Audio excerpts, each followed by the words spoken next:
জীবনের একটা নতুন অধ্যায়ের শুরু। আজকে আমাদের রায়ের হাতে করি।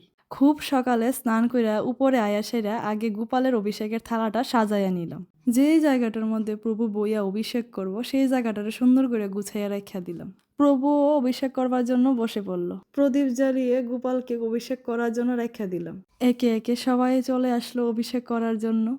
আর রায়রে দেখুন, হলুদ সাজে আমাদের বাড়ির লক্ষ্মীটা আজকে যেন শ্বশুরটির আশীর্বাদ নিতে তৈরি হইয়া গেল। সবাই আচমন করে আর তিলক পইরা অভিষেক শুরু কইরা দিল। আর হ্যাঁ, আজকে আমার পরম সৌভাগ্য, আমার প্রভু নিজের হাতে আমার কপালে তিলক পরিয়াই দিল। অভিষেক শেষ করাইয়া গোপালকে সুন্দর জামা আর মালা পরাইয়া সাজাইয়া বসাই দিলাম। নিচের আসনটারেও গুছাইয়া নিলাম। এরপর জটপট নিচে গিয়ে সেটা নিজেও তৈরি হইয়া উপরে আইয়া দেখি কি ভোগ লাগানো হইয়া গেছে গা। আর কীর্তনের সুরে চারিপাশটা যেমন মৌ মৌ করছে। অবশেষে সেই মুহূর্ত প্রভু রায়ের ছোট্ট হাতটি ধরে ওর জীবনে প্রথম হাতে করে দিল। কাপা কাপা হাতে চোখ ধইরা সিলেটের উপরে এই প্রথম আচর। আমাদের দুষ্টু বুড়িটার বিদ্যা শিক্ষার যাত্রা শুরু হলো প্রভুর হাত ধইরা।